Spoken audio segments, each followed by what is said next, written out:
নমস্কার, আমি রান্নাঘরে অঞ্জনা। নতুন পুরনো আমার বন্ধুদের সবাইকে স্বাগত জানিয়ে আজকের রেসিপি শুরু করে নিচ্ছি। আর এই রেসিপির সাথে আপনারা দেখতে থাকুন আর পুরো ভিডিওটা দেখবেন। তো চলুন আমি এই রেসিপি কিভাবে বানিয়ে নিচ্ছি। এটা ক্ষীর পান্তুয়া। তো এখানে আমি হাতে তৈরি করা রুটি, সেই রুটি আমি এখানে নিয়েছি 6 থেকে 7টা। এই রুটি নিয়ে কিভাবে আমি পান্তুয়াটা বানিয়ে নিচ্ছি আমার পুরো ভিডিওটা দেখবেন। চলুন তাহলে শুরু করা যাক। এবার এই রুটিগুলো আমি ছোট্ট ছোট্ট করে পিস করে নেব। আমি হাতে ছিঁড়ে নিচ্ছি। এবার এই রুটি পুরো সব ওই 6 থেকে 7টা যে রুটি, সেই রুটিগুলো সবগুলোই আমি পিস করে নেব।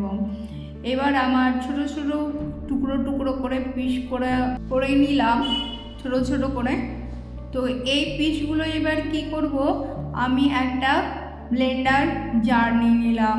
এই জারের মধ্যে রুটির পিসগুলো, ছোট ছোট পিসগুলো এই জারের মধ্যে নিয়ে নিলাম। আমি পেস্ট করে নেব। আমার পেস্ট হয়ে গেছে, দেখতে পাচ্ছেন পেস্ট হয়ে গেছে। একটা থালের মধ্যে নিয়ে নিলাম। নেওয়ার পরে এখানে আমি নিয়েছি বাদাম। তো এটা আপনারা কাজু নিতে পারেন, আমি দুটো মিশিয়ে নিচ্ছি। এটাও পেস্ট করে নিলাম। এবার একটা ছাঁকনি চালনি নিয়ে নিলাম। এই চালনিতে করে আমি যে পেস্ট করা রুটি সেটা চেলে নেব। যেটা পেস্টটা খুব একটা মিয়ে হয়নি সেটা ধরা পড়ে যাবে, সেটা বাদ চলে যাবে। তো এই যে পুরো চালনিতে করে আমি চেলে নিলাম। পুরো আমার চালা হয়ে গেছে। এবার এর মধ্যে দিয়ে নেব এলাচের গুঁড়ো। এবার এই এলাচের গুঁড়োর সাথে যে আমি বাদামগুলো পেস্ট করে নিলাম সেই বাদাম দিয়ে নিলাম। এর সাথে দিয়ে নিলাম কাপের মাপ করে 1 কাপ গুঁড়ো দুধ।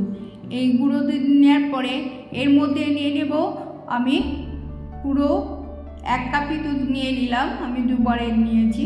আর এখানে নিয়ে নিলাম ক্ষীর, যে ক্ষীরটা দুধটাকে মেরে আমি ক্ষীর বানিয়ে নিয়েছি, সেই ক্ষীরটা দিয়ে নিলাম। এবার এর ক্ষীরটা দিয়েই আমি এই রুটির ময়দাটা মেখে নেব।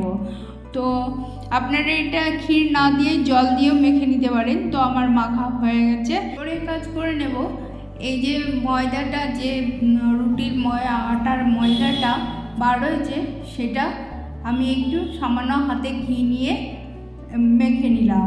মাখা হয়ে গেছে। এবার আমি কিছুক্ষণের জন্য রেস্টে রেখেছিলাম। রাখার পরে এই যে হাতে ঘিয়ের যে নিয়ে নিয়েছি, ঘিটা দিয়ে এবার আমি একটা করে গোল্লা বানিয়ে নিয়েছি। এটা খুবই সুন্দর। আর এর সাথে যদি আপনারা আরও কিছু মেলাতে চান তো নেবেন। আর আমি কিন্তু এর মধ্যে খাবার সোডা দিইনি, আমি এটাকে ঠেসে ভালোভাবে মেখে নিয়েছি। এবার আপনারা প্রয়োজন মনে করলে দেবেন। তো আমার গোলাগুলো বানানো হয়ে গেল। সবগুলোই দেখুন একটা একটা করে বানিয়ে নিলাম। তো এবার কমপ্লিট হয়ে গেছে। এবার আমি এই গোল্লাগুলো দেখতে পাচ্ছেন না ফেটে গেছে না কোনো কিছু হয়েছে, পুরো কত সুন্দর।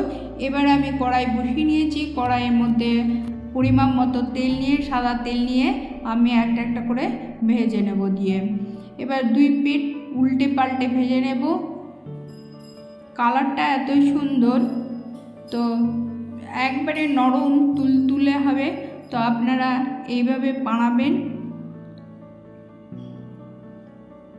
এবার উল্টে পাল্টে নিয়ে নিলাম, ভাজাটা আমি অনেকটা পরিমাণে দিয়ে নিয়েছি একবারে। তো উল্টানোটা একটু অসুবিধা হচ্ছে, যাই হোক এতেই হয়ে যাবে উল্টানো।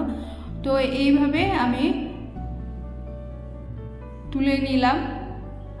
আমি 2 কোটে তুলে নিলাম পুরোটা। এই যে হয়ে গেছে, দেখতে পাচ্ছেন কতটা সুন্দর দেখতে হয়েছে।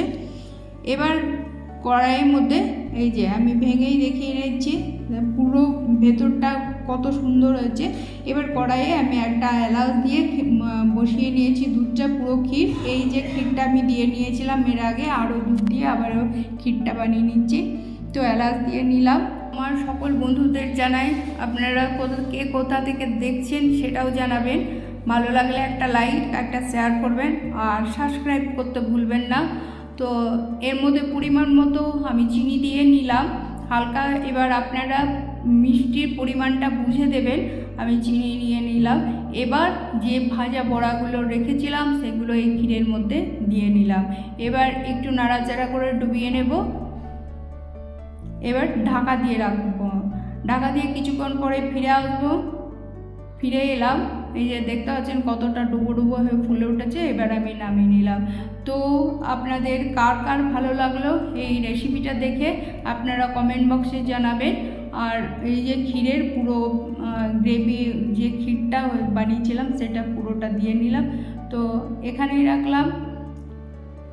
আবারও বলছি, একটা প্লিজ সাবস্ক্রাইব করবেন। ধন্যবাদ।